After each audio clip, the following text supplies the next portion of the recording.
नमस्कार, राधे राधे, जय श्री कृष्णा मित्रों, दोस्तों, छात्रों एवं छात्राओं। 10वीं क्लास का जो तैयारी कर रहे हैं उनके लिए स्पेशल ये सेशन हम चला रहे हैं। कुछ बच्चे ऑफलाइन बैठे हुए उनके लिए भी है। उम्मीद करता हूं कि मेरा वीडियो आप देखकर आपको पसंद आ रहा होगा। तो आज हम लोग मॉडल सेट 1 का कुछ 2 नंबर का सवाल बनाएंगे और फिर आगे एक एक करके सॉल्व करेंगे। चलिए तो चलते हैं अपने वीडियो की ओर और आप सबों के सामने सॉल्व करके एक एक करके हम लोग प्रश्न को सॉल्व करेंगे। चलिए, आपके सामने पहला सवाल है। इंग्लिश के लिए भी और हिंदी दोनों मीडियम के लिए आ रहा था कि सर हिंदी में भी बताएं और इंग्लिश में भी, तो दोनों लैंग्वेज के लिए यूज किया जाएगा। संख्याओं 6 और 20 के अभाज्य गुणनखंड विधि से HCF और LCM ज्ञात कीजिए। बहुत ही आसान, आप जान रहे हैं। Find HCF and LCM numbers 6 and 20 by prime factorisation. बहुत आसान सवाल। आपको लग रहा होगा कि टाइम क्यों वेस्ट कर रहे हैं सब सवाल बनाने का, लेकिन कुछ कुछ बच्चे अभी भी ऐसे दिखाई पड़ते हैं जिनके लिए इम्पोर्टेंट है, जो हमारे वीडियो देख रहे हैं। चलिए, सबसे पहले 6 का जो फैक्टराइजेशन होगा आपको करने आता है, तो 2 × 3 × 1 एंड 20 का जो फैक्टराइजेशन होगा बाबू वो हो जाएगा 2 × 2 × 5 × 1। आपको सबसे पहले यहाँ पर कॉमन फैक्टर देखना पड़ेगा। तो कॉमन फैक्टर दोनों में ये आपको 2 दिख गया और ये 1 दिख गया। ठीक है, तो कॉमन फैक्टर यदि आपको पता चल गया, HCF निकाल लिए। HCF = 2 × 1, तो ये आ जाएगा 2। ठीक है, एंड LCM बहुत आसान। ये जो दोनों कॉमन मिल रहा है बाबू उसको आप लिख दें और बाकी जो बच गया, जैसे यहाँ 3 है, फिर ये 2 है एंड 5 मल्टीप्लाई कर दीजिए बच्चों। 2 × 3 = 6, 6 × 2 = 12, 12 × 5 = 60। ये हो जाएगा LCM। बहुत ही आसान सवाल है, उम्मीद करते हैं आपको समझ में आ रहा होगा। चलिए अगली सवाल की ओर बढ़ते हैं। यदि आपको कोई दिक्कत है तो आप कमेंट बॉक्स में आप हमें क्वेश्चन भेज सकते हैं और उम्मीद करते हैं ये आपको समझ में आ रहा होगा। देखिए अगला जो सवाल है, द्विघात समीकरण यहाँ लिखा हुआ बच्चों, लेकिन ये द्विघात बहुपद है। ठीक है, द्विघात बहुपद, क्योंकि आपको पता है शायद थोड़ी बहुत यदि मॉडल सेट बना रहे हैं तो मैं उनसे रिक्वेस्ट करूँगा कि थोड़ा सा सुधार करके लिखें। तो द्विघात बहुपद यहाँ पर आप समझेंगे बच्चों, x² - 7x + 12 का शून्यक ज्ञात करना है। Find the zeros of the quadratic polynomials of x² - 7x + 12। ठीक है, बहुत आसान मेथड से आपको चलिए सिखा रहे हैं। तो सबसे पहले x² - 7x + 12, आप px यहाँ पर आप देख रहे हैं। देखिए शून्यक निकालने के लिए सबसे पहले px को हम लोग 0 मान लेंगे और ये हो जाएगा x² - 7x + 12 = 0। ये मिडिल टर्म स्प्लिटिंग से हम लोग बनाएंगे बच्चों। बहुत आसान मेथड है। आप देखिए सबसे पहले ये -7x को ऐसा तोड़िए कि यहाँ का कोफिशिएंट 1 है और ये 12 है, दोनों को मल्टीप्लाई करेंगे तो 12x² आएगा। ये आप रख लीजिए सेव करके। और ये बीच में -7x है, 9th क्लास का भी है, तो -7x इसको आप तोड़िए, मतलब 2 भाग में रखिए। मल्टीप्लाई करने पर 12x² आ जाना चाहिए और जोड़ने पर -7x आ जाना चाहिए। तो पहला हम देखिए एक शॉर्ट ट्रिक बताए थे आप लोगों को कि आप इसको बीच में 2 टुकड़ा कर दीजिए, -3x - 4x। आप देखेंगे बच्चों कि -3 और -4x जोड़ेंगे तो -7x आ गया। पहली बार में आ गया, कभी कभी नहीं आता है। तो हम क्या करेंगे, एक कम करेंगे इधर और इसको बढ़ाते जाएंगे तो बीच में आ ही जाता है। आप देखेंगे -3x और -4x जोड़ने पर -7x आया और दोनों को मल्टीप्लाई करेंगे तो 12x² आएगा। इसलिए यहाँ पर हम लोग लिखेंगे 7x के जगह पर, -7x के जगह पर क्या लिखेंगे, तो ये हो जाएगा x² - 3x - 7x + 12, सॉरी ये हो जाएगा -4x + 12 = 0। आपको कॉमन तो बहुत अच्छा से समझ में आता है। तो ये दोनों में सबसे पहले ये ग्रुपिंग जब आप कर लिए तो ये दोनों में कॉमन आपको दिखेगा x, ये हो जाएगा x - 3। ये दोनों में जो कॉमन आपको दिख रहा है -4, एक्स। देखिए प्लस में हमने आपने माइनस बाहर किया, जब माइनस बाहर करेंगे बच्चों तो एक माइनस यहाँ रह जाएगा, ये हो जाएगा 3 इक्वल टू 0। थोड़ा जो बच्चे थोड़ा सा पीछे जा रहे हैं उनके लिए यदि ये यहाँ पर आया तो सेम टू सेम यहाँ आना है, ये ध्यान रखेंगे। चलिए x माइनस 3 दोनों टर्म में यहाँ और यहाँ दोनों में कॉमन दिख रहा होगा आपको, और ये बच जाएगा x माइनस 4 इक्वल टू 0। अब आपको शून्यक निकालना था तो यहाँ आप लिख सकते हैं, और क्या लिख सकते हैं, x minus 3 equal to 0 then x equal to 3। And दूसरा देखोगे बच्चों, x minus 4 equal to 0 then x equal to plus 4। अतः या hence the zeros are, alpha क्या लिखेंगे बच्चों, alpha equal to 3 and beta equal to 4। उम्मीद करता हूँ समझ में आ रहा होगा। चलिए आगे बढ़े। चलिए अगला सवाल देखेंगे कि एक स्तंभ के छाया की लंबाई स्तंभ के ऊंचाई की √3 गुनी है, सूर्य का उन्नयन कोण निकालें। आप समझेंगे बहुत ही आसान है। सबसे पहले आप एक टावर ले लें, ठीक है, या फिर हम लोग राइट एंगल ट्रायंगल ले लेते हैं। चलिए ऐसे राइट एंगल ट्रायंगल ले लेते हैं और इसको मान लेते हैं, ये स्तंभ हो जाएगा बच्चों ए बी। अब इधर यदि मान लो कि सन है, ठीक है बच्चों, ये यदि सन है तो यहाँ से ये जो लाइट आ रहा है ऐसे करके यहाँ से देखेंगे तो 49 कोण आपको निकालना है कितना है। लेकिन दिया है कि ए बी स्तंभ है, ठीक है, और ये छाया है बी सी, छाया मान लेते हैं, ये छाया और ये स्तंभ। दोनों का जो रेशियो दिया है, देखिए एक स्तंभ के छाया की लंबाई स्तंभ के ऊंचाई का √3, मतलब दोनों का जो रेशियो है 1/√3 का वैल्यू है। समझ रहे हो बच्चों? और ये कहाँ पर बन रहा है, राइट एंगल ट्रायंगल समकोण त्रिभुज में। तो ए बी मान लेते हैं स्तंभ, ठीक है, ए बी मान लेते हैं बाबू स्तंभ। दूसरा बी सी जो हो जाएगा वो छाया बन जाएगा। दोनों का जो अनुपात दिया हुआ है, मतलब देखिए छाया जो है √3 स्तंभ की, ठीक है, यहाँ या हेयर इंग्लिश में आप लिख सकते हैं A B by B C जो दिया है बच्चों वो दिया है 1/√3।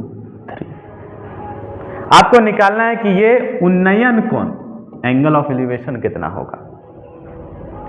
तो अब सिंपल से आप समझ सकते हैं कि ये क्या है, समकोण त्रिभुज है। समकोण त्रिभुज में परपेंडिकुलर और बेस, लंब और आधार का जो अनुपात होता है उसको हम लोग tan थीटा के नाम से जानते हैं। तो आप यहां लिख सकते हैं A B by B C equal to, या फिर समकोण त्रिभुज ए बी सी में आप क्या लिख सकते हैं इसको बच्चों, tan थीटा के जगह पर c है, tan c बराबर 1/√3। देन tan c 1/√3 वैल्यू आपको पता होता है कितना, tan कितना डिग्री, 30 डिग्री, ठीक है। देन एंगल c का वैल्यू जो होगा 30 डिग्री, ये हो जाएगा बाबू उन्नयन कोण। कोई दिक्कत है कि नहीं को तो बोलिए। बहुत ही आसान सवाल था। अगला सवाल है अर्थमेटिक प्रोग्रेशन से, बहुत ही आसान। और पहले तो एपी के लिए है, आप देख सकते हैं एपी का पहला पद 2 और सार्वंतर जो दिया है बच्चों वो दिया है 3, तो 8वां पद ज्ञात करना है आपको। ये इनका फॉर्मूला आपको बढ़िया से पता है। तो पहला पद यहाँ देखिए दिया क्या गया है, यहाँ ये बराबर 2 एंड सार्वंतर d इक्वल टू 3 है। आपको निकालना है क्या बच्चों, ये 8 इक्वल टू 8। आपको पता है, हम जानते हैं, क्या जानते हैं, क्या जानते हैं बच्चों, ये n equal to a plus n minus 1 into D. देखिए शॉर्ट में समझना हो तो बहुत आसान है। यदि ये 8 निकालना हो तो सीधा लिखिए a प्लस 8 में 1 माइनस करिए 7d, ठीक है। अब ये 8 आपको निकालना है, a का वैल्यू आपके सामने 2 और 7d का वैल्यू 3, तो 2 प्लस 21 इक्वल टू 23, यही आंसर होगा बच्चों। बहुत ही आसान है। जितना आप सोच रहे हैं उससे भी ज़्यादा आसान सवाल है, लेकिन कहीं कहीं आप गड़बड़ कर देते हैं, तो आज हमें वीडियो बनाने की ज़रूरत पड़ रही है। चलिए आगे देखते हैं, अगली सवाल की ओर बढ़ेंगे। चलिए अगला जो क्वेश्चन है, 38 सेंटीमीटर त्रिज्या वाले वृत्ताकार तार को मोड़कर एक वर्ग बनाया जाता है। एक तार है बच्चों और वो वृत्ताकार था, उसको मोड़ के वर्ग बना दिए। जैसे आप देख सकते हैं ये वृत्ताकार तार था, पसंद नहीं आया, उसको चेंज कर दिया इस तरह से। लेकिन भैया तार का जो लंबाई जितना ये होगा उतना ना इसमें होगा, मतलब वृत्त की जो परिधि होगी वर्ग के परिमाप के बराबर होगा। तो यहाँ पर दिया गया, आप देख सकते हैं वृत्त में r बराबर 28 सेंटीमीटर। आपको पूछा है कि ये वर्ग का भुजा कितना होगा, ये बराबर कितना होगा, यही आपको निकालना है। तो हमने यहाँ पर पहले से लिख रखा हुआ है कि वृत्त में देखिए r बराबर 28 सेंटीमीटर और वर्ग की भुजा हमने मान लिया ये। तो लिखेंगे, आप देख सकते हैं प्रश्नानुसार है, अकॉर्डिंग टू क्वेश्चन भी लिख सकते हो, और नहीं तो यहाँ पर लिखेंगे वृत्त की परिधि बराबर वर्ग का परिमाप। ठीक है बच्चों, तो वृत्त की परिधि का फॉर्मूला आपको आता है 2 पाई r और ये होता है 4 ये। आपको ये वैल्यू निकालना है। ठीक है, चलिए 2 × 22/7 r = 28 सेंटीमीटर एंड 4 ये। हमें ये का वैल्यू निकालना है। ये देखिए इधर मल्टीप्लाई, इधर आके डिवाइड हो जाएगा। तो 2 × 28/7 और ये 4 इधर आ गया बच्चों, 4 सेंटीमीटर। 7 से कट जाएगा 4 बार में और 4 से ये 4 कट जाएगा। अब क्या बचा, 2 × 22 इक्वल टू आप लिखेंगे 44 सेंटीमीटर। ये होगा रिक्वायर्ड आंसर बच्चों। बस इतना ही आसान है, जितना आप सोचे भी नहीं होंगे उससे भी ज़्यादा आसान आपको ये दिख रहा है। चलिए आगे बढ़ते हैं अगली सवाल की ओर। हो गया, चलिए देखिए अगला जो सवाल है, यदि r = 5, 6 इसका निर्देशांक दिया हुआ है और बिंदुओं A और B को मिलाने वाली रेखाखंड का मध्य बिंदु है, तो y का वैल्यू आपको निकालना है। देखिए बच्चों, हमने AB एक रेखाखंड मान लिया, इसका मध्य बिंदु मतलब 1 अनुपात इधर और 1 अनुपात इधर, दोनों बराबर है एकदम। ठीक है, और आपको पता है कि निर्देशांक ज्यामिति में जब हम लोग मध्य बिंदु निकालते हैं तो इसका एक बेसिक फॉर्मूला होता है, उसी का यूज करेंगे। तो r ये जो है मिड पॉइंट है, AB का मिड पॉइंट है, मध्य बिंदु है। अब यहाँ पर हमें y का वैल्यू निकालना है। ये जो आपको y दिख रहा है इसका वैल्यू निकालना है। ठीक है, तो आप देखेंगे थोड़ा सा r का निर्देशांक हम लोग मिस्टेक हुआ है, तो यहाँ पर हम सुधार देते हैं। ये कैपिटल, क्योंकि ये मिड पॉइंट है बच्चों, मिड पॉइंट है तो हम उसे सुधार देते हैं। चलिए बच्चों, तो r का निर्देशांक आपके सामने x y कैपिटल में मान लिया हमको, क्योंकि ये मिड पॉइंट है और ये क्या कर रहा है, AB को 2 भाग में बांटा इक्वल पार्ट्स में। तो जब मध्य बिंदु होता है तो आपको पता होता है मध्य बिंदु का जो निर्देशांक होता है, मध्य बिंदु का निर्देशांक या कोऑर्डिनेट आपको निकालना हो तो बहुत ही आसान। x का वैल्यू जो होता है वो x1 + x2/2 एंड y का जो वैल्यू होता है वो होता है y1 + y2/2। यहाँ से हम लोग सॉल्व कर लें x, तो x का वैल्यू आप यहाँ देख सकते हैं, ये 5 है इक्वल टू x1, तो ये हो गया बाबू x1 6 प्लस यहाँ वैसे हमने लिख दिया है, चाहे इसको भी आप मान सकते हैं 4/2। ठीक है, तो ये 6 + 4 10/2 = 5। ये एकदम सही है, कोई दिक्कत नहीं। हमें y का वैल्यू निकालना है, तो यहाँ पर देखेंगे y का जो वैल्यू दिया हुआ है ये 6 है और y1 जो हमने माना हुआ है ये y है एक्चुअल में, तो y + 5/2। ठीक है बच्चों, अब 2 देखिए इधर मल्टीप्लाई हो जाएगा, तो 6 × 2 = 12 = y + 5। Then y equal to हो जाएगा बच्चों 12 - 5 = 7 ये रिक्वायर्ड आंसर होगा। ठीक है, आई होप आपको समझ में आ रहा होगा। चलिए देखिए, एक घन है, इसकी भुजा हम मान लेते हैं ये, और दिया हुआ है कि किसी घन के विकर्ण की लंबाई 6√3 सेंटीमीटर है, तो इसके संपूर्ण पृष्ठीय क्षेत्रफल ज्ञात करें। बहुत ही आसान है, यदि हमने ये मान लिया तो आपको पता है। चलिए, यहाँ पर विकर्ण दिया हुआ है, माना घन का किनारा इक्वल टू ये मान लेते हैं बच्चों। तो जब घन का किनारा ये मान लिए तो विकर्ण आपको पता है, नहीं तो हम थोड़ा सा डिटेल लिख देते हैं। घन का विकर्ण,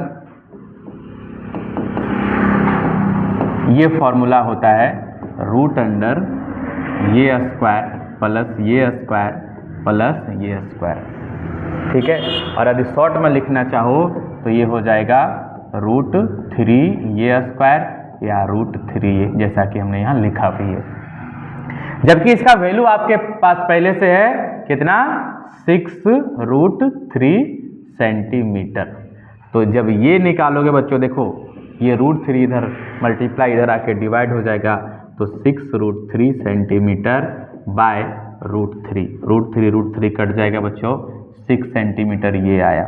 लेकिन हमें निकालना क्या है बच्चों, आप देख सकते हैं आपके सामने जो क्वेश्चन है वो पूछा संपूर्ण पृष्ठीय क्षेत्रफल।